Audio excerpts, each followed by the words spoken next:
Hi darlings, మీకు ముచ్చట చెప్తా, చక్కగా యాది పెట్టుకోండి. ఏంటంటే కోహినూర్ డైమండ్ని సికింద్రాబాద్ రైల్వే స్టేషన్లో ప్లాట్ఫామ్ పెట్టి నువ్వు 5 రూపీస్కి ఇస్తానని ఎవడు తీసుకొద్దాలి, అది నకిలీది అనుకుని వదిలేస్తాడు. అదే కోహినూర్ డైమండ్ని తనుష్ షోరూంలో పెట్టి 2000 కోట్లు అని చెప్తే 2000 కోట్లేనా అని ఆలోచించే బిజినెస్ మ్యాన్ ఉంటాడు. అర్థమవుతుందా? అక్కడ మారింది డైమండ్ కాదు, దాని కింద దానికి ఇచ్చే ఒక platform.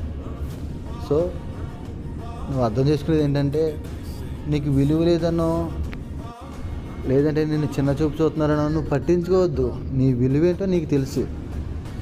So by the way, నీ విలువ లేని చోట నువ్వు ఎక్కడ ఉండొద్దు.